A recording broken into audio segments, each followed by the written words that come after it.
বড় সব খবর, কম সময় সব খবর একসাথে। নিয়মিত এই আয়োজনে নুসরাত বৃষ্টি, সবাইকে স্বাগত জানাচ্ছি। ছাত্র জনতার অংশীদারিত্ববিহীন সিদ্ধান্তে উপদেষ্টা নিয়োগ এবং এতে ফ্যাসিবাদী দোসরদের স্থান দিয়ে শহীদদের রক্তের অবমাননার অভিযোগে মানববন্ধন ও বিক্ষোভ করছে ঢাকা বিশ্ববিদ্যালয়ের শিক্ষার্থীরা। বিকেলে বিশ্ববিদ্যালয়ের রাজু ভাস্কর্যের সামনে থেকে এই কর্মসূচি শুরু হয়। শিক্ষার্থীরা এ সময় অভিযোগ করে বললেন, ছাত্র জনতার অংশীদারিত্ববিহীন সিদ্ধান্তে উপদেষ্টা নিয়োগের বিষয়টি কোনোভাবেই মেনে নেবে না ছাত্র সমাজ। জুলাই আগস্ট আন্দোলন নিয়ে ফেসবুকে দুই একটা পোস্ট দিয়েই উপদেষ্টা হয়ে যাচ্ছেন। বলেন, ভারতের দালালি করা ব্যক্তিরাও বঙ্গভবনে ডাক পাচ্ছেন, যেটি অভ্যুত্থানের সাথে বেইমানি। উত্তরবঙ্গের কোনো জেলার কেউ উপদেষ্টা নিয়োগ না পাওয়ার সমালোচনাও করেছেন আন্দোলনকারীরা। আর এমন নিয়োগ ছাত্র সমাজ মেনে নেবে না বলেও হুঁশিয়ারি দিয়েছেন তারা। ফারুকীকে কিভাবে নিয়োগ দেওয়া হলো সেটি স্পষ্ট করার দাবি জানিয়েছেন তারা। বিপ্লবী ছাত্র জনতা সজাগ রয়েছে, কোন ফ্যাসিবাদের দোসর তারা উপদেষ্টা পরিষদে থাকতে পারবে না। মুজিব থেকে হাসিনা, কোন ফ্যাসিস্ট আমরা মানি না। তাদের প্রেসক্রিপশনে এই আওয়ামী দোসরদের পুনর্বাসন হচ্ছে। শিক্ষার্থীরা নিজেদের তাজা রক্ত রাস্তায় ঢেলে দিয়ে, শ্রমিকরা তাজা রক্ত রাস্তায় ঢেলে দিয়ে এই 24-এর গণঅভ্যুত্থান সফল করেছে। কিন্তু আপনারা তাদের সাথে আলোচনা না করে, তাদের অংশীদারিত্ব নিশ্চিত না করে, আপনারা কোন অদৃশ্য সিগন্যালে আপনারা কাদেরকে পুনর্বাসনের ম্যান্ডেট নিয়েছেন, সেই শিক্ষার্থীরা আপনাদের প্রশ্নের ঊর্ধ্বে রেখে ছাড় দিবে না। এদিকে 24 ঘন্টার মধ্যে শেখ বশির উদ্দিনকে উপদেষ্টা পরিষদ থেকে অপসারণের দাবি জানিয়েছে ফ্যাসিবাদ বিরোধী বিপ্লবী ছাত্র জনতা। জাতীয় প্রেস ক্লাবের সামনে মানববন্ধনে বক্তারা বললেন, জুলাই আগস্ট আন্দোলনে শহীদদের রক্তের দাগ এখনো শুকায়নি, আহতরা এখনো কাতরাচ্ছে। এমন অবস্থায় ছাত্র জনতার আন্দোলনে হত্যা মামলার একজন আসামিকে উপদেষ্টা করার সিদ্ধান্ত শহীদদের সাথে বেইমানি। বেঁধে দেওয়া সময়ের মধ্যে বিতর্কিত উপদেষ্টাকে অপসারণ না করলে কঠোর আন্দোলনের হুঁশিয়ারি দিয়েছে ফ্যাসিবাদ বিরোধী বিপ্লবী ছাত্র জনতা। কোন ক্রাইটেরিয়ায় জুলাই গণঅভ্যুত্থানের হত্যা মামলার আসামিকে অন্তর্বর্তীকালের উপদেষ্টা বানালেন? আওয়ামী লীগের পান্ডারা দোসররা আবার যদি রাষ্ট্রে চেপে বসে, তাহলে তাদের বিরুদ্ধে আমরা উৎখাতের জন্য লড়াই শুরু করব। দ্বিতীয় ক্যাম্পাসের কাজ সেনাবাহিনীর কাছে হস্তান্তর সহ বেশ কিছু দাবিতে আজ সচিবালয়ে ঘেরাও করে বিক্ষোভ করেছে জগন্নাথ বিশ্ববিদ্যালয়ের শিক্ষার্থীরা এবং আগামী 3 কার্যদিবসের মধ্যে লিখিতভাবে হস্তান্তর করা না হলে কঠোর কর্মসূচির হুঁশিয়ারিও দিয়েছেন তারা। সকাল থেকেই শিক্ষা মন্ত্রণালয় ঘেরাও কর্মসূচি পালন করছিল শিক্ষার্থীরা। দুপুর 2টার পর তারা সচিবালয়ের মূল প্রবেশ গেটের সামনে অবস্থান নিয়ে সড়কে যান চলাচল বন্ধ করে দেয় এবং সচিবালয়ের ভেতরে সবাই আটকা পড়েন। বিক্ষুব্ধ শিক্ষার্থীরা দাবি আদায়ে বিভিন্ন স্লোগান দেন। পরে সচিবালয়ের ভেতর থেকে উপদেষ্টা নাহিদ ইসলাম এসে শিক্ষার্থীদের সাথে একাত্মতা ঘোষণা করেন। এরপরে দাবি বাস্তবায়নে 3 কার্যদিবস সময় বেঁধে দেন শিক্ষার্থীরা। সন্ধ্যার দিকে সচিবালয়ের সামনের সড়ক ছেড়ে চলে যান তারা। আপনারা তো নিশ্চয়ই বুঝেন যে হল নিশ্চয়ই 3 দিনে করে দেওয়া সম্ভব না, বুঝেন, কিন্তু 3 দিনে আমরা কি দায়িত্বটা হস্তান্তর করতে পারবো? বুঝেন, আমরা আজকের মধ্যেই ইউজিসির সাথে কথা বলছি, ঠিকাদার এই বিষয়টা এখনই কথা বলছি এবং আপনাদেরকে দ্রুত সময়ের মধ্যে আপনাদের দাবি পূরণ করে দিব। নির্বাচন কমিশনের যোগ্য ব্যক্তি নিয়োগ এবং আইনের সঠিক প্রয়োগ করা গেলে সুষ্ঠু নির্বাচন সম্ভব বলেই মনে করেন সাবেক প্রধান নির্বাচন কমিশনার আবু হেনা। বলেছেন, চলমান নির্বাচন পদ্ধতি কার্যকর করা গেলে সফল নির্বাচন সম্ভব। রাজনৈতিক সংস্কৃতির উন্নয়নের ক্ষেত্রে দরকার। এদিকে সবার মতামতের ভিত্তিতে শিগগিরই সুপারিশ উপস্থাপন করবে সংস্কার কমিশন, জানিয়েছেন কমিশন প্রধান বদিউল আলম মজুমদার। নির্বাচনী ব্যবস্থা সংস্কারের লক্ষ্যে সাবেক প্রধান নির্বাচন কমিশনারদের সঙ্গে আলাদাভাবে বৈঠক করবে সংস্কার কমিশন। এরই ধারাবাহিকতায় সোমবার দুপুরে নির্বাচন কমিশন ভবনে সাবেক সিইসি আবু হেনার সঙ্গে মতবিনিময় করা হয়। প্রায় 2 ঘন্টার বৈঠক শেষে সাবেক এই প্রধান নির্বাচন কমিশনার জানান, আগামী নির্বাচন যেন সুষ্ঠু ও শান্তিপূর্ণ হয় তা নিয়ে আলোচনা হয়েছে। একটি সফল নির্বাচনের জন্য আইনের সুষ্ঠু প্রয়োগের সুপারিশ করেন তিনি। আইন আপনি যত ভালোই করুন না কেন, আইনের প্রয়োগ যদি না হয় তাহলে কিন্তু সেই আইনের অর্থ নাই। যত সুষ্ঠু সংশোধনী করুন না কেন, সবচাইতে বড় জিনিসটা সেটা হচ্ছে ইলেকশন কমিশন ইটসেলফ, নির্বাচন কমিশন। নির্বাচন কমিশনে যোগ্য লোকের দরকার। সাংবাদিকদের প্রশ্নের জবাবে তিনি বলেন, নির্বাচন পদ্ধতি পরিবর্তনের প্রয়োজন নেই। রাজনৈতিক সংস্কৃতির উন্নয়ন হলেই সুষ্ঠু নির্বাচন সম্ভব। যে সমস্ত দেশে এই প্রপোর্শনাল রিপ্রেজেন্টেশন সিস্টেম আছে, এই আনুপাতিক প্রতিনিধিত্ব সিস্টেম আছে, সেই সব দেশে যে এটাকে ভালোভাবে চলছে এটাও কিন্তু মনে করবেন না। বর্তমান যে সিস্টেম আছে এই সিস্টেমই, যেটার সঙ্গে মানুষ পরিচিত, এই সিস্টেমই কার্যকর করে দেওয়া দরকার। রাজনৈতিক কোনো দলের সঙ্গে কোনো সংশ্লিষ্টতা নেই, এইরকম মানুষের খুব দরকার। বিগত নির্বাচনগুলোর সফলতা ব্যর্থতা পর্যালোচনা করছে সংস্কার কমিশন। বিদ্যমান নির্বাচনী ব্যবস্থা সংস্কারের সব অংশীজনের মতামত নিয়ে চূড়ান্ত প্রতিবেদন তৈরি করা হবে বলে জানান সংস্কার কমিশনের প্রধান বদিউল আলম মজুমদার। রাজনৈতিক দলের কাছ থেকে অনেক অনানুষ্ঠানিকভাবে প্রস্তাব পেয়েছি, আনুষ্ঠানিকভাবেও প্রস্তাব পেয়েছি, আরও পাবো, এবং আপনাদের সাথেও আমাদের বসা হবে, আপনাদের কাছ থেকেও প্রস্তাব পাবো। আমরা তো সবার কথা শুনতে চাই এবং যতটুকু সম্ভব হবে সময়ের মধ্যে, সীমিত সময়ের মধ্যে, এবং সবার মতামতের ভিত্তিতে আমরা কিছু সুপারিশমালা উপস্থাপন করব, যা আশা করি তার সুষ্ঠু নিরপেক্ষ নির্বাচনের পথ সুগম করবে। সাবেক সিইসিদের মধ্যে যারা পরিচ্ছন্ন শুধু তাদেরই মতামত নেবে সংস্কার কমিশন। বিতর্কিত নির্বাচন করা কোনো সিইসি ডাক পাবেন না সংস্কার কমিশনের বৈঠকে। লাভলি বিথি, যমুনা নিউজ, ঢাকা। নির্বাচন অন্তর্বর্তী সরকারও চায়, তবে এর আগে সংস্কারকেই গুরুত্ব দেওয়া হচ্ছে বলে জানিয়েছেন পরিবেশ উপদেষ্টা সৈয়দা রিজওয়ানা হাসান। বলেছেন, গণ অভ্যুত্থান নির্বাচনের জন্য হয়নি। সচিবালয়ে পরিবেশ মন্ত্রণালয়ের ব্রিফিংয়ে তিনি বলেছেন, এই সরকারি সংস্কার কার্যক্রম বাস্তবায়ন করবে কিনা তা বলা যাবে আসলে সুপারিশ জমা হওয়ার পরে, এবং ডিসেম্বরেই সংস্কার কমিশন সুপারিশ জমা দেবে। এই সরকারের 3 মাস হয়েছে মাত্র। রাজনৈতিক দলগুলো এখনই নির্বাচন চাচ্ছে বলে মনে হয় না। এর আগে তিনি জানিয়েছেন, অবৈধভাবে শেখ মুজিব জনপ্রশাসন একাডেমির জন্য কক্সবাজারের 700 একর বনভূমি বরাদ্দ দেওয়া হয়েছিল। পরিবেশ মন্ত্রণালয়ের আবেদনের ভিত্তিতেই ভূমি মন্ত্রণালয় এই বরাদ্দ বাতিল করেছে।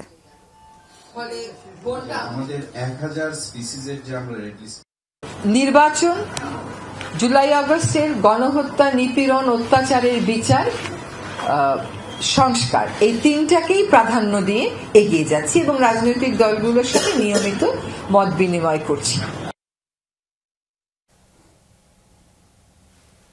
জিয়া অরফানেজ ট্রাস্ট মামলায় বিএনপি চেয়ারপারসন খালেদা জিয়ার 10 বছরের সাজা স্থগিত করেছেন আদালত। আপিল বিভাগের বিচারপতি মোহাম্মদ আশফাকুল ইসলামের নেতৃত্বে 3 সদস্যের বেঞ্চ এই স্থগিতাদেশ দেন। 5 আগস্ট শেখ হাসিনা সরকারের পতনের পর রাষ্ট্রপতি সাজা বাতিল করলেও খালেদা জিয়া তা গ্রহণ করেননি। দুদক আইনজীবী আদালতে বলেছেন, খালেদা জিয়া কোনো টাকা আত্মসাৎ করেননি। জিয়া অরফানেজ ট্রাস্ট মামলা নিয়ে কম ঘোলা হয়নি জল। আওয়ামী লীগের আমলে শেখ হাসিনা বহুবার বলেছেন এতিমের টাকা মেরে খেয়েছেন খালেদা জিয়া। সংসদে এবং বাহিরে আওয়ামী লীগের নেতারা এ নিয়ে কটাক্ষ করেছেন বিএনপি চেয়ারপারসনকে। মামলা কাঁধে নিয়ে 2018 সালের ফেব্রুয়ারিতে কারাগারে যেতে হয় খালেদা জিয়াকে। 5 আগস্টের পর রাষ্ট্রপতি সাজা মওকুফ করলেও তা গ্রহণ করেননি খালেদা জিয়া। আদালতের মাধ্যমেই নিষ্পত্তি চেয়েছেন তিনি। সাজা হওয়ার 6.5 বছর পর দুদক আইনজীবী আদালতে বলেন, কোনো টাকায় আত্মসাৎ হয়নি। এই টাকাটা বিভিন্নভাবে ট্রাস্টের নামে জমি কেনা বা বিভিন্ন কাজের চেষ্টা করা হয়েছে। আলটিমেটলি টাকাটা কিন্তু ওই ট্রাস্টের অ্যাকাউন্টেই জমা আছে, কিছুই হয়নি। এটা মুভ করেছে জাস্ট, কিন্তু সেই ট্রাস্টের অ্যাকাউন্টেই শেষ পর্যন্ত আছে। শুনানি শেষে সোমবার জিয়া অরফানেজ ট্রাস্ট দুর্নীতি মামলার খালেদা জিয়ার লিভ টু আপিল মঞ্জুর করেছেন আপিল বিভাগ। স্থগিত করেন সাজার রায়। যে অপারেশন অফ দি জাজমেন্ট, এইটা এই ফ্যাসিস্ট সরকারের পক্ষ থেকে এবং দুদকের অনুরোধে দেয়া হয়েছিল এবং সেই আদেশগুলো, রায়গুলো স্থগিত করেছে মাননীয় আদালত, স্থগিত ঘোষণা করেছেন। খালেদা জিয়ার আইনজীবীরা বলেন, সাক্ষ্য প্রমাণ ছাড়া রাজনৈতিক কারণে ফরমায়েশি সাজা দেওয়া হয়েছিল খালেদা জিয়াকে। দেশনেত্রী বেগম খালেদা জিয়ার বিরুদ্ধে রাজনৈতিক প্রতিহিংসার বশবর্তী হয়ে হাইকোর্ট ডিভিশন রায় দিয়েছিলেন।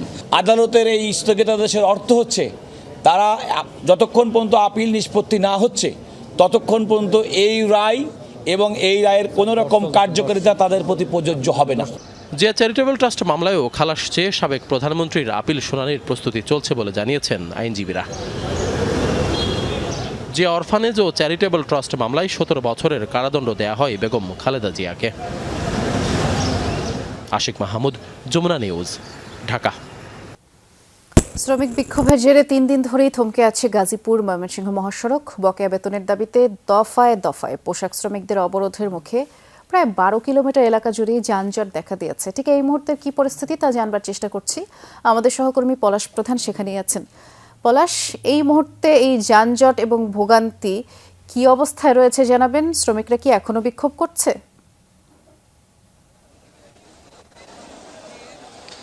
যে বৃষ্টি দুপুর ঠিক 1টার পর থেকে কিন্তু আমরা দেখেছি যে সেনাবাহিনীর একটি টিম এসে সমন্বয়ে শিল্প police, Gazipur metro police, Paltan police সমন্বয়ে কিন্তু তাদেরকে বোঝানোর চেষ্টা করছিল, অর্থাৎ আগামী রবিবার তাদের বেতন ভাতা দেওয়ার কথা ছিল, কিন্তু সেটি কিন্তু আসলে তাদের কাছ থেকে ঠিক 22 জন দলনেতা তাদেরকে নিয়ে যাওয়া হয়েছিল মন্ত্রণালয়তে, তাদেরকে বেতন বুঝিয়ে দেওয়া হবে।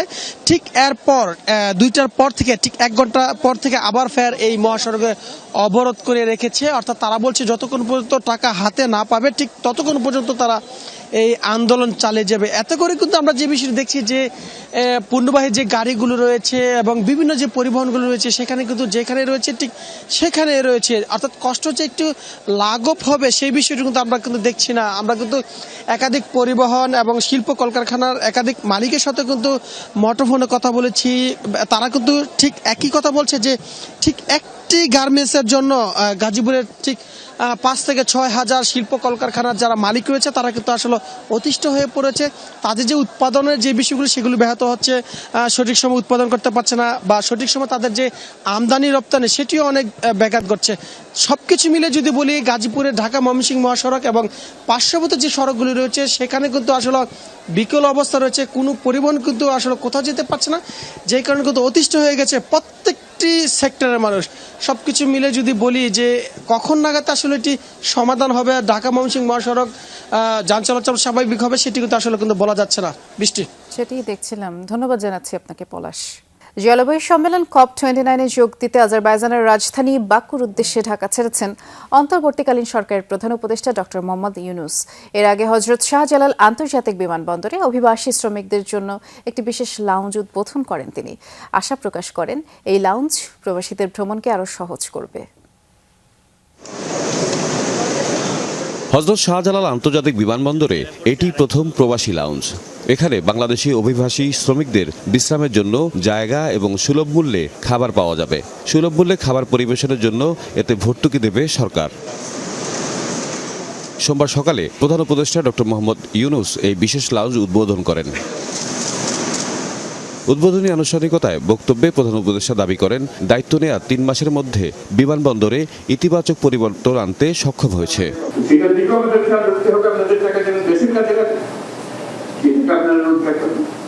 আপনাদের যে প্রাপ্য যে সম্মানটুকু যেন জাতি দিতে পারে, সেই সম্মানটুকু দেওয়ার জন্য আজকে প্রথম পদক্ষেপ হল। আমরা আশা করি আরো বহু রকমের পদক্ষেপ নেওয়া হবে। জুলাই আগস্ট বিপ্লবে প্রবাসীদের ভূমিকার জন্য কৃতজ্ঞতা প্রকাশ করেন প্রধান উপদেষ্টা। আমি দেশের জন্য কাজ করলাম, আমার এই হয়রানির মধ্যে ফেলে, এটা কোন ধরনের দেশ? আমাকে তো কান্দে করে নিয়ে যাওয়ার কথা। আমরা সেই ব্যবস্থা করছি যে নিশ্চিন্ত করে আপনি এখান থেকে বের হতে পারেন, এটা আপনাদের দেশ, সবার দেশ।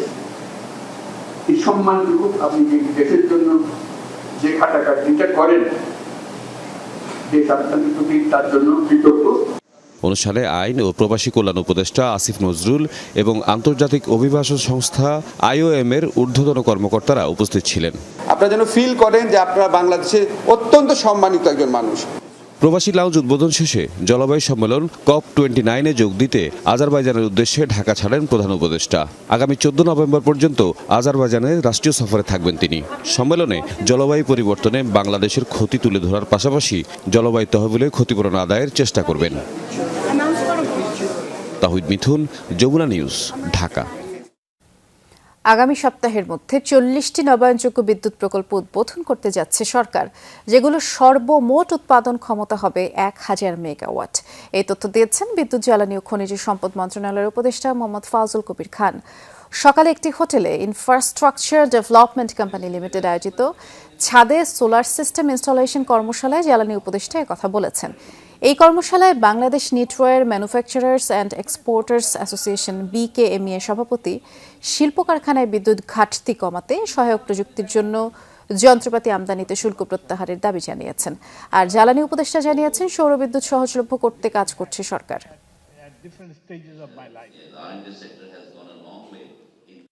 We are really focusing on renewable energy. আমরা নবায়নযোগ্য শক্তির দিকে নজর দিচ্ছি। আশা করছি আগামী সপ্তাহের মধ্যে আমরা 40টি নবায়নযোগ্য বিদ্যুৎ প্রকল্প উদ্বোধন করব। এগুলো জাতীয় গ্রিডের সাথে যুক্ত প্রকল্প হতে যাচ্ছে, যার সর্বমোট ক্যাপাসিটি হবে 1000 মেগাওয়াট। রাজনীতিবিদদের রাজনীতি ছিনিয়ে নিয়েছে ব্যবসায়ীরা, বিনিয়োগের নামে অপকর্মে জড়িয়ে পড়েছে, তৈরি করেছেন নিজস্ব অপরাধ চক্র, এমন মন্তব্য করেছেন নতুন বাণিজ্য উপদেষ্টা শেখ বশিরউদ্দিন। হুঁশিয়ারি, ব্যবসায়ীদের অপকর্ম বন্ধ করাই তার মূল কাজ। একই সেমিনারে অর্থ উপদেষ্টা বলেছেন, পরের রাজনৈতিক সরকার সব কাজ গোড়া থেকে শুরু করলে বাংলাদেশের অর্থনীতি কখনোই এগোবে না। 4 মাস ধরে অর্থনীতি নিয়ে বেশ বিপদে আছে ডক্টর ইউনূসের সরকার। বিগত সরকারে রেখে যাওয়া 18 লাখ কোটি টাকার দেনা আর অর্থ পাচার নিয়ে মাথা ব্যথা সবচেয়ে বেশি। আছে বিনিয়োগ সংকট, হুট করে কমানো যাচ্ছে না জিনিসপত্রের দাম। তার মানে অর্থনীতিতে বৈষম্য আছে, সেটি কমানোর উপায় খুঁজতে এক ছাদের নিচে নতুন সরকারের 2 উপদেষ্টা, কেন্দ্রীয় ব্যাংকের গভর্নর আর ব্যবসায়ী নেতারা। উদ্যোক্তাদের অভিযোগ, গত কয়েক বছর প্রতিনিয়ত বৈষম্যের শিকার হয়েছেন তারা। অন্যদিকে এনবিআর চেয়ারম্যান মনে করেন অনেক ব্যবসায়ীর কার্যক্রম স্বচ্ছ না।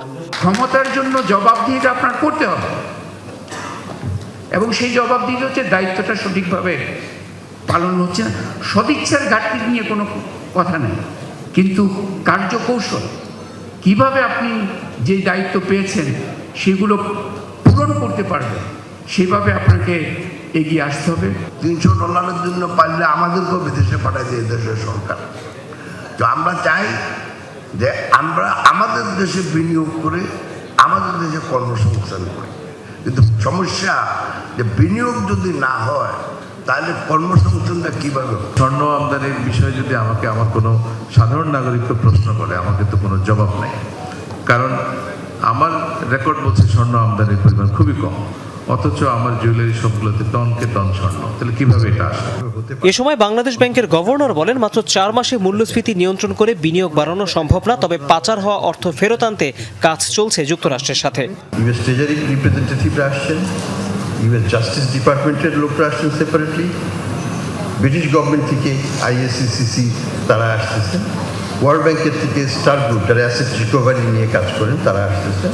We will have a road map, কীভাবে বাইলেটারাল চুক্তি করে, দেশের সাথে চুক্তি করে এবং আইনগতভাবে এটাকে আমরা ফিরিয়ে আনতে পারি। এ সময় অর্থ উপদেষ্টা বলেন, দেশে সুযোগের বৈষম্য আছে, সেবা নিতে পদে পদে হেনস্থার শিকার হন দরিদ্ররা। অন্যদিকে অতি রাজনীতির কারণে অনেক ব্যবসায়ী ক্রিমিনালে পরিণত হয়েছে বলে অভিযোগ করেন বাণিজ্য উপদেষ্টা। আমরা রাজনীতির ব্যবসায়ীকরণ যেভাবে করেছি, সেভাবে নিজেকে ব্যবসায়ী পরিচয় দিতে কখনো কখনো লজ্জা লাগে। যে আমাদের কাছে মনে হয়েছে যে ব্যবসায়ীদের management skill is better, and we have seen that how politics was taken away from politicians and went to business people who actually was, I'm sorry to say, a bunch of criminals. এক সরকার আসলো, আরেক সরকার বলে এগুলো সবই খারাপ, আবার নতুন করে শুরু করো। আমরা যেটাকে অর্থনীতির ভাষা বলি ডেড ওয়েট লস, যেটা আগে করেছিলেন ওটাকে একটু কি আপনারা বলেন রি-ইঞ্জিনিয়ারিং, এগুলো যদি করতে পারেন, repurposing also to some extent করেন, তার বেটার হয়। সেটা আমরা চাচ্ছি ফুটপ্রিন্টটা রাখতে। দিনব্যাপী বাংলাদেশ অর্থনৈতিক সম্মেলনের আয়োজন করে দৈনিক পত্রিকা বণিক বার্তা। ব্যবসা বাণিজ্য যারা করে। তৌহিদ হোসেন, যমুনা নিউজ, ঢাকা। আওয়ামী লীগ, বিএনপি বা জামাত, আমি কোনো দলের নই, আমি শুধু আমার মন্ত্রণালয়ে প্রথম কার্যদিবসে সাংবাদিকদের প্রশ্নের উত্তরে কথা বলেছেন নবনিযুক্ত সংস্কৃতি উপদেষ্টা মোস্তফা সরোয়ার ফারুকী। তিনি বলেছেন, জুলাই অভ্যুত্থান সফল না হলে আজ জেলে থাকতে হতো। আরও বলেছেন, শিল্পীর কোনো দল নেই, অন্তর্বর্তী সরকার শিল্প সংস্কৃতি চর্চায় বাধা হবে না, তবে যারা শিল্প চর্চা করছে তাদেরও সচেতন হতে হবে। ফারুকী বলেছেন, বিপ্লবের চেতনা বুঝতে হবে। জুলাই হত্যাকাণ্ডের প্রথম কাতারের অপরাধীদের বাঁচাতে পঞ্চম কাতারের অপরাধীরা যদি কাজ করে তাহলে সমস্যা হবে, সেটাই স্বাভাবিক। জানিয়েছেন, একা কোনো কিছু করা সম্ভব না, সবাইকে নিয়েই কাজ করার কথা জানিয়েছেন ফারুকী। আমাকে কেউ মনে করে আমি বিএনপি জামাতি, কেউ মনে করে আমি আওয়ামী লীগের, আমাকে আওয়ামী লীগ গালি দেয়, বিএনপি গালি দেয়, জামাত গালি দেয়। একটা লোক একই সঙ্গে 4 পার্টি তাকে কেন গালি দিবে? চার পার্টি কেন মনে করছে সে কারো লোক না? কারণ আমি আসলে কারো লোক না, আমি আমার লোক। আমি যেটাকে যেই মুহূর্তে ঠিক মনে করি ওটাকে ওই মুহূর্তে ওই কথাটা বলি। আমার কারো প্রতি কোনো চিরস্থায়ী বন্দোবস্ত নাই, কখনোই ছিল না, কোনো কালে থাকবেও না, কারণ আমি শিল্পী। I don't have a party. Bus কোম্পানিগুলোর আলাদা নাম থাকছে না, রাজধানীর সব বাস চলবে ঢাকা নগর পরিবহন নামে। বাস রুট রেশনালাইজেশন কমিটির 29তম সভায় এমনটি জানিয়েছেন ডিএসসিসি প্রশাসক নজরুল ইসলাম। এ সময় বাস চলাচলে র্যাপিড পাস পদ্ধতি চালুর ব্যাপারেও তিনি বলেছেন। ঢাকা পরিবহন সমন্বয় কর্তৃপক্ষের নির্বাহী পরিচালক এ সময় জানিয়েছেন 42টি রুটে বাস চালানোর জন্য 80টি কোম্পানি আবেদন করেছে, আর আবেদনের শেষ সময় 30 নভেম্বর। দেশের রাজনৈতিক পট পরিবর্তন হলেও গণপরিবহন চলছে আগের মতোই। থামছে না দুর্ঘটনা, নিরসন হচ্ছে না দীর্ঘদিন ধরে চলে আসা অনিয়ম। অবস্থা যখন এমন, তখন একে অপরের উপর দোষ চাপাতে ব্যস্ত গণপরিবহন খাত সংশ্লিষ্ট প্রতিটি পক্ষ। ফলাফল ভুগতে হচ্ছে যাত্রীদের। গাড়ি উড়া দুরা চালা ক্যাম্পে টাকা কামাইবে এই দান্ডা থাকে। ওই 60টা গাড়ি হইলে রোডটা কভার হয়, সেখানে গাড়ি আছে 260। এই গাড়িটা 10 মিনিট আগে ছাড়ছে, আরেকটা গাড়ি পিছনের 10 মিনিট পরে চাললে কিন্তু আর রোডে গাড়িটা ভাড়াবাড়ি হবে না। শহরে আপনার কাউন্টার ভিত্তিক টিকিটের মাধ্যমে তাইলে আপনার বেসিক বেতন দিতে পারবেন। এই অবস্থা থেকে উত্তরণে ঢাকা দক্ষিণ সিটি নগর ভবনে বাস রুট রেশনালাইজেশন কমিটির সভা। এর আগেও 28 বার এমন বৈঠক করেছে গণপরিবহন সংশ্লিষ্টরা। এক্সপার্টও আমরা এখানে আনবো বুয়েট থেকে। ডিএসসিসি প্রশাসক জানান, বিভিন্ন কোম্পানির বাস রাস্তায় চললেও কোনোটিরই থাকবে না আলাদা ব্যানার। সব কোম্পানির বাস রাস্তায় চলবে ঢাকা নগর পরিবহন নামের অধীনে। প্রতিটি স্টপেজে থাকবে নির্ধারিত কাউন্টার, চালু করা হবে অনলাইন সিস্টেম এবং র্যাপিড পাস।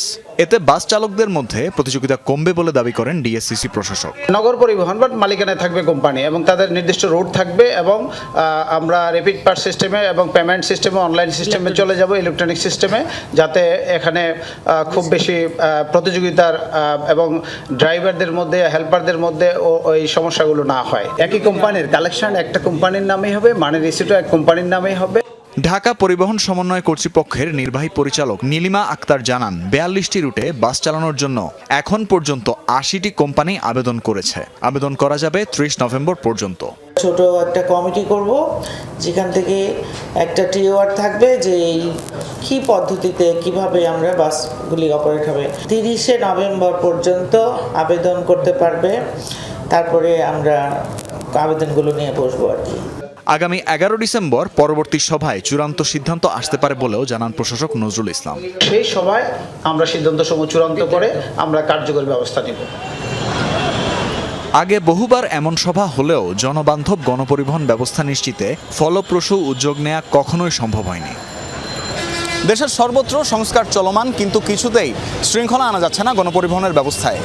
রাজধানীর সড়কের অবস্থা এখনও ঠিক এরকমই, যেখানে যাত্রী তোলার চক্করে এক জায়গায় জড়ো হয়ে থাকে বাস, কিন্তু সামনের দিকে সড়ক থাকে পুরোটাই ফাঁকা।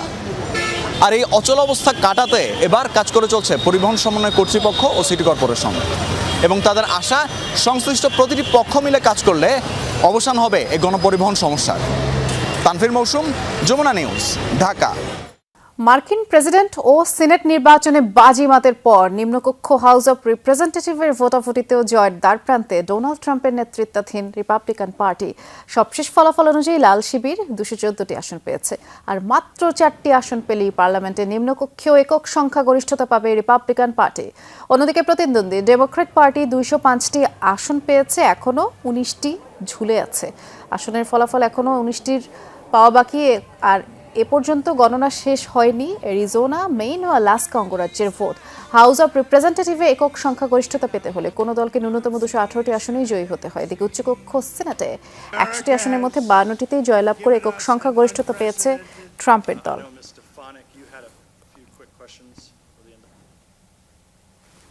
রাশিয়ার রাজধানী মস্কোয় বড় ধরনের হামলা চালালো ইউক্রেন। রোববার একযোগে আঘাত এনেছে কমপক্ষে 34টি ড্রোন। টানা 3 ঘণ্টা ধরে অভিযান চলে। 2022 সালে দুদেশের যুদ্ধ শুরুর পর রুশ রাজধানী লক্ষ্য করে এটা সবচেয়ে বড় হামলা। 3টি প্রধান বিমানবন্দরে বেশ কয়েক ঘণ্টাই বিমান ওঠানামা বন্ধ ছিল। পরিবর্তন করে দেওয়া হয় অবতরণের অপেক্ষায় থাকা বিমানের রুট। সবচেয়ে বেশি ড্রোন ছোড়া হচ্ছে রামেনস্কো, কোলোমনা, দোমোদেফো শহরে।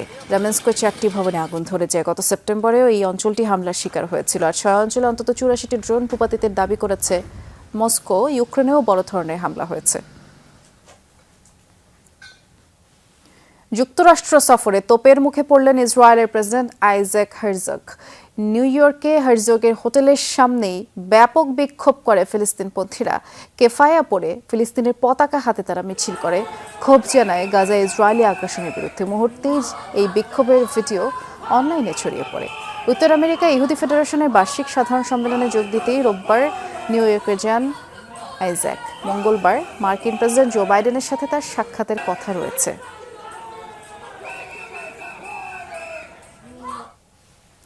আন্তর্জাতিক টি-20তে সর্বোচ্চ 50 হাঁকানো ক্রিকেটারের তালিকায় 6 নম্বরে উঠে এলেন ইংল্যান্ডের জশ বাটলার। 25 অর্ধশতকের মালিক এখন এই উইকেট কিপার ব্যাটার। কিন্তু এই তালিকার সেরা 25-এও বাংলাদেশের কোনো ব্যাটারের নাম নেই। তবে সংক্ষিপ্ত ফর্মের এই ক্রিকেটে বাংলাদেশের হয়ে সর্বোচ্চ অর্ধশতক হাঁকানোর তালিকায় সবার উপরেই সাকিব আল হাসানের নাম। 2 ও 3 নম্বরে আছেন যথাক্রমে লিটন কুমার দাস ও তামিম ইকবাল। উইন্ডিজের বিপক্ষে 5 ম্যাচের টি-20 সিরিজ দিয়েই ইনজুরি থেকে ফিরেছেন প্রায় 5 মাস পর। কিন্তু ব্যাট হাতে খুব একটা ঝলক দেখাতে পারেননি ইংল্যান্ডের wicket keeper batter Josh Butler. Golden duck মেরে ফিরে যান সাজঘরে। তবে দ্বিতীয় টি-20তে বনে গেলেন ম্যাচ সেরা। 83 রানের ইনিংস খেলার পথে এই ফরম্যাটে ক্যারিয়ারের 25তম অর্ধশতক হাঁকিয়েছেন বাটলার। আন্তর্জাতিক টি-20তে 50-এর সংখ্যায় তালিকার 6 নম্বরে চলে এসেছেন এই ইংলিশ ব্যাটার। এখন পর্যন্ত সবার উপরে ভারতের ব্যাটার বিরাট কোহলি। তার 50-এর সংখ্যা 38। গেল বিশ্বকাপে এই ফরম্যাটে নিজের বিদায়ী ম্যাচ খেলে ফেলেছেন বিরাট। 36 অর্ধশতক নিয়ে তালিকার 2-এ আছেন পাকিস্তানের বাবর আজম। ভারতের রোহিত শর্মার 50-এর সংখ্যা 32। এছাড়া 29 ও 28 50-তে তালিকার 4 ও 5 নম্বরে জায়গা করে নিয়েছেন পাকিস্তানের মোহাম্মদ রিজওয়ান ও অস্ট্রেলিয়ার ডেভিড ওয়ার্নার। যদিও সংক্ষিপ্ত এই ফরম্যাট সহ ক্রিকেটকেই বিদায় জানিয়েছেন অজি এই ব্যাটার। তালিকার শীর্ষ 5 জন ক্রিকেটারই এশিয়ার, কিন্তু দুর্ভাগ্যবশত সেরা 10-এ নেই বাংলাদেশের কোনো ক্রিকেটারের নাম। এমনকি তারা নেই শীর্ষ 25-এও। তবে দেশের মধ্যে টি-20তে সবচেয়ে বেশি 50 হাঁকানোর তালিকায় সবার উপরের নামটা সাকিব আল হাসানের। 129 ম্যাচ খেলে তার অর্ধশতকের সংখ্যা 13। গত সেপ্টেম্বরে টেস্ট ও টি-20 থেকে বিদায় নেয়া সাকিবের আর সুযোগ নেই এ সংখ্যা বাড়ানোর। বাংলাদেশের হয়ে টি-20তে সর্বোচ্চ 50 হাঁকিয়ে দ্বিতীয় স্থানে আছেন লিটন কুমার দাস। 90 ম্যাচ খেলে 11টি অর্ধশতক হাঁকান তিনি। 74 ম্যাচে 7 50-তে তালিকার 3 নম্বরে তামিম ইকবাল। সেই সাথে 8, 6 ও 5 অর্ধশতকে তালিকার 4, 5 ও 6 নম্বরে অবস্থান মাহমুদুল্লাহ রিয়াদ, মুশফিকুর রহিম ও সৌম্য সরকারের। সঞ্জনা আইভি, যমুনা স্পোর্টস। নির্বাচন নিয়ে রাজনৈতিক দলগুলো যতই বলুক, সরকার চাপহীনভাবেই তার কাজ করছে বলে জানিয়েছেন খাদ্য উপদেষ্টা আলী ইমাম মজুমদার। সচিবালয়ে এক ব্রিফিংয়ে খাদ্য উপদেষ্টা বলেছেন, গেল কয়েক মাস দেশ একটি ভিন্ন রকম পরিবেশের মধ্য দিয়ে গিয়েছে। এক সরকারের পতন হয়ে নতুন সরকার গঠন করার এই সময় কিছুটা অস্থিতিশীল সবখানেই থাকে, আর সেই প্রভাবে চালের দাম বেড়ে গিয়েছিল। সেটা এখন নিয়ন্ত্রণে আছে। জানান, পুরো বাজার প্রক্রিয়া একটা চ্যালেঞ্জ, তবে এটাকে নিয়ন্ত্রণ করা কঠিন নয়। বাজারে কেউ কৃত্রিম দাম বাড়াতে চায়, কিন্তু সেটাকেও কঠোর হাতে দমন করা হবে বলে জানিয়েছেন উপদেষ্টা আলী ইমাম মজুমদার। মাননীয় প্রধান উপদেষ্টা বলেছেন, রাজনৈতিক দলগুলি কনফিডেন্স আছে, তাদের সাথে ডায়ালগে সরকার আছে, কোনো অসুবিধা হচ্ছে। উত্তরাঞ্চল কিন্তু আমাদের আসলে ফুড বাস্কেট, আপনারা জানেন। তো এখানে যদি উত্তরাঞ্চলে যদি আমনটা যদি সেফলি আল্লাহর মধ্যে তুলে ফেলতে পারে, তাহলে আশা করছি যে আমরা বড় রকম কোনো সংকট হবে না, আমরা কাটাই উঠতে পারবো। বাংলাদেশের ডেইরি খাত ব্যাপক সম্ভাবনাময়, তবে এই খাতে সফলতা অর্জনে যেমন সম্ভাবনা রয়েছে, তেমনি নানাবিধ সমস্যাও রয়েছে। Fisheries and livestock journalists forum আয়োজিত সেমিনারে বক্তারা এমন মন্তব্য করেছেন। জাতীয় প্রেস ক্লাবে দেশের ডেইরি খাতের সমস্যা, সম্ভাবনা ও করণীয় এই বিষয়ক সেমিনারে সংগঠনটির নেতারা আরও জানিয়েছেন, দেশে দুধের উৎপাদন বাড়লেও মাথাপিছু প্রাপ্যতা এখনও অনেক কম। খামারিদের উৎপাদিত দুধের ন্যায্য মূল্য নিশ্চিত হয়নি। এছাড়া বাজারে নিম্নমানের আমদানিকৃত গুঁড়ো দুধের কারণে দেশের উদ্যোক্তারা ক্ষতিগ্রস্ত হয়েছে। বক্তারা বললেন, 1 লিটার দুধ উৎপাদনে যেই ব্যয় হয় তার 70% যায় পশুর খাদ্য কেনায়। এক্ষেত্রে সরকারের কাছে বিনামূল্যে ঘাসের বীজ ও চিকিৎসা খরচ সহ পশুখাদ্যে প্রণোদনার দাবি জানিয়েছেন খামারিরা। শুল্ক প্রত্যাহারের পর দিনাজপুরের হিলি স্থলবন্দর দিয়ে চাল আমদানি শুরু হচ্ছে। দীর্ঘ 19 মাস 10 দিন পর এই বন্দর দিয়ে চাল আমদানি হচ্ছে। দুপুরে ভারত থেকে 2টি ট্রাকে 90 টন চাল আমদানি করা হয়। আর আমদানিকারকরা জানালেন, গতকাল আইপিপিএ ঋণপত্র খোলার পর থেকে বন্দর দিয়ে চাল আমদানি শুরু হয়েছে। পর্যায়ক্রমে চালের আমদানি আরও বাড়বে। এছাড়া আমদানি শুরু হওয়ায় দেশের বাজারে চালের দামও কমে আসবে বলে জানিয়েছেন আমদানিকারকরা। নির্বাচনী সংস্কার নিয়ে অন্তর্বর্তী সরকার কোনো কথা বলছে না বলে মন্তব্য করেছেন বিএনপির স্থায়ী কমিটির সদস্য আমির খসরু মাহমুদ চৌধুরী। বিকেলে চট্টগ্রামে বাংলাদেশ সম্মিলিত পেশাজীবী পরিষদের সমাবেশে তিনি বলেছেন, স্বৈরাচারের হাত থেকে প্রতিবারই বিএনপি দেশকে মুক্ত করেছে। বলেছেন, হামলা মামলায় পুড়ে বিএনপি নেতাকর্মীরা খাঁটি স্বর্ণে পরিণত হয়েছে, তাদের আর টলানো সম্ভব নয়। আমির খসরু আরও বলেছেন, জনগণ ভোটের অপেক্ষায় আছে, তাই দ্রুতই নির্বাচন দিয়ে জনপ্রতিনিধি নির্বাচিত করার আহ্বান জানান তিনি। নির্বাচনী সংস্কারই সবচেয়ে বড় সংস্কার বলে মন্তব্য তার। আর আওয়ামী লীগকে ঘোষণা দিয়ে নয়, নির্বাচনের মাধ্যমে বাতিল করার আহ্বান বিএনপির এই নেতার। বিশালভাবে করা হচ্ছে এবং দীর্ঘ আমরা সব কিছুর কথা শুনতেছি, নির্বাচনী সংস্কার কোনো কথা শুনি না। একটা কমিশন গঠন করেছে, আমরা খুশি হয়েছি, ডিসেম্বর পর্যন্ত সময় দিয়েছে, আমরা অপেক্ষা করছি। আমরাও কিন্তু নির্বাচনী সংস্কারের জন্য সব কিছু তৈরি করে রেখেছি। সুইজারল্যান্ডে অন্তর্বর্তী সরকারি উপদেষ্টা আসিফ নজরুলকে হেনস্থার প্রতিবাদে বিক্ষোভ সমাবেশ করেছেন জাতীয়তাবাদী আইনজীবী ফোরাম। সোমবার দুপুরে সুপ্রিম কোর্টের বার ভবনের সামনে এই প্রতিবাদ সভা করেন আইনজীবীরা। তারা এ সময় জানিয়েছেন, শেখ হাসিনা পালিয়ে গেলেও ভারতে বসেই দেশের বিরুদ্ধে ষড়যন্ত্র চালিয়ে যাচ্ছে। শুধু তাই না, ফ্যাসিবাদের দোসররা বিদেশের মাটিতে আসিফ নজরুলের মতো সম্মানীয় ব্যক্তিদের হেনস্থা করে দেশের ভাবমূর্তি ক্ষুণ্ণ করে চলেছে।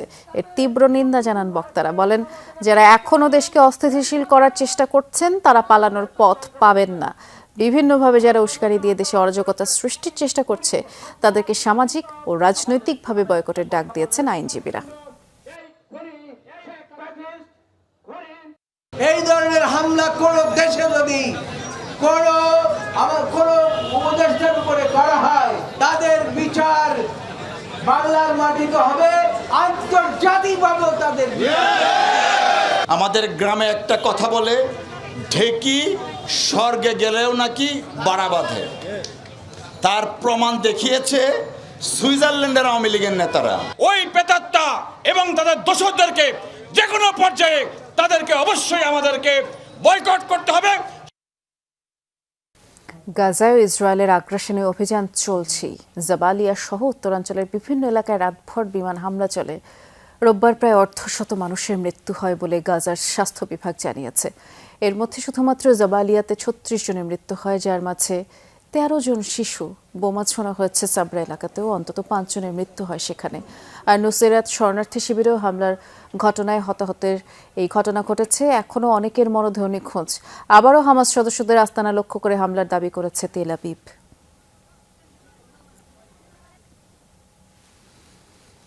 এদিকে লেবাননে ইসরায়েলি হামলায় 7 শিশুসহ একদিনে অন্তত 38 জন প্রাণ হারিয়েছেন। রোববার রাতভর বিমান হামলায় শুধু আলমাদ গ্রামেই 23 জনের মৃত্যু হয়। ছোট এই গ্রামটি মূলত খ্রিস্টান ও শিয়া অধ্যুষিত। হিজবুল্লাহ নিয়ন্ত্রিত রাজধানীর দক্ষিণাঞ্চল থেকেও যার অবস্থান অনেক দূরে, আর বৈরুত থেকে প্রায় 30 কিলোমিটার উত্তরে।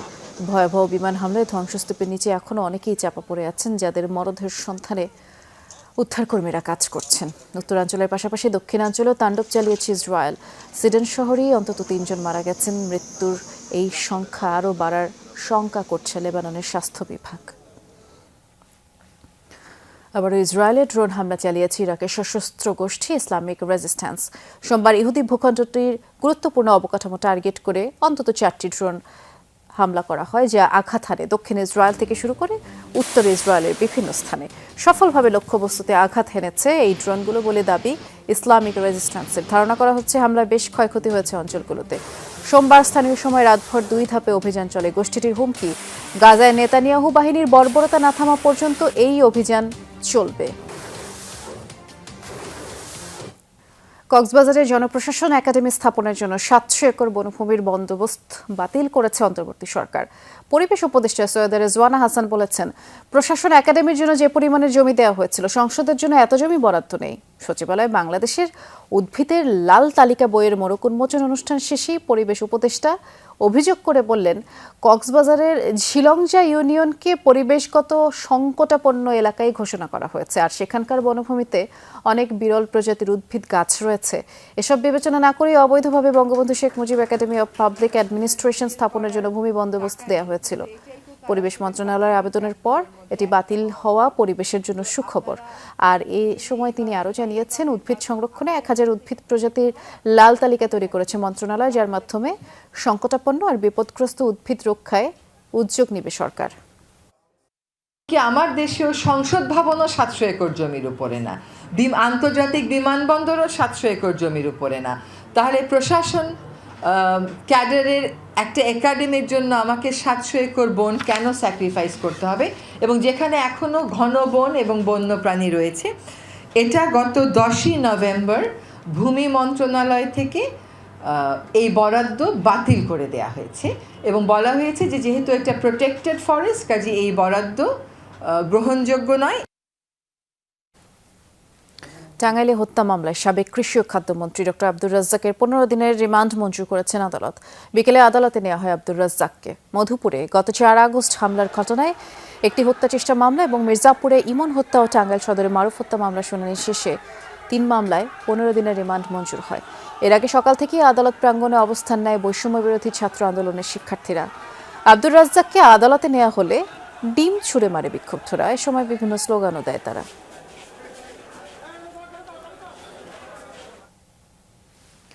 নরসিংদীর রায়পুরা থেকে কাভার্ড ভ্যান ভর্তি ভারতীয় প্রসাধনী জব্দ করেছে জেলা গোয়েন্দা পুলিশ।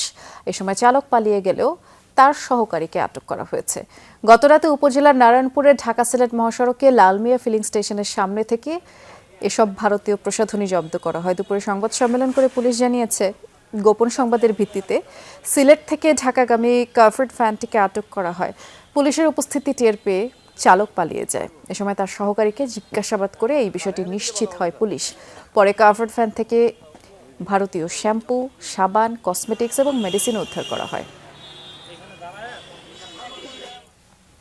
আশুলিয়া ও গাজীপুরে অবৈধ গ্যাস সংযোগ বিচ্ছিন্ন করেছে তিতাস। এ সময় 6টি পয়েন্টের 2 কিলোমিটার এলাকা জুড়ে প্রায় 6 শতাধিক বাসাবাড়ি, কয়েকটি ব্যবসা প্রতিষ্ঠানের অবৈধ গ্যাস সংযোগ বিচ্ছিন্ন করা হয়। সকাল থেকে তিতাসের আশুলিয়া জোনাল অফিসের ব্যবস্থাপক প্রকৌশলী আবু সাদাত মোহাম্মদ সায়েমের নেতৃত্বে এই অভিযান চলে। এ সময় দেখা যায় উচ্চ চাপ বিশিষ্ট গ্যাস সংযোগ থেকে অত্যন্ত ঝুঁকিপূর্ণভাবে অসংখ্য বাসাবাড়িতে 2 ইঞ্চ 1 ইঞ্চি প্লাস্টিক পাইপ দিয়ে এই সংযোগগুলো নেওয়া হয়, যা খুবই ঝুঁকিপূর্ণ। এমন অবৈধ সংযোগকারীদের বিরুদ্ধে অভিযান অব্যাহত থাকবে বলেও তিতাস কর্তৃপক্ষ জানিয়েছে।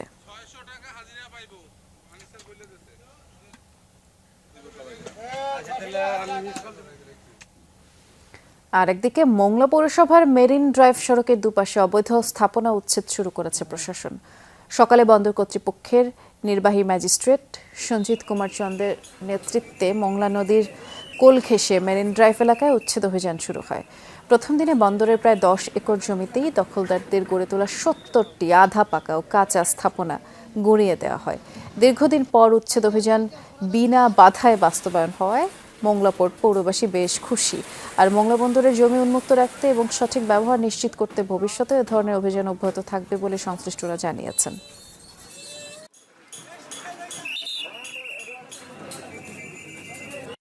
এটা তালিকা আমাদের 1170-এর বেশি, এরকম একটা তালিকা আমাদের আছে। আর প্রায় 10 একরের মতো জায়গা আমাদের অবৈধ দখল আছে। আজকে আমরা 2 একর উদ্ধার করছি। জাঁকজমকপূর্ণ আয়োজনে চীনে অনুষ্ঠিত হল পিপলস লিবারেশন আর্মি PL এর 75তম প্রতিষ্ঠা বার্ষিকী।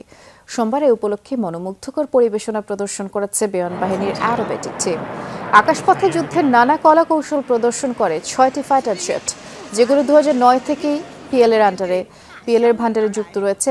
একদিন পর মঙ্গলবারে অনুষ্ঠিত হতে যাচ্ছে China international aviation and aerospace এক্সিবিশনের 15তম আসর।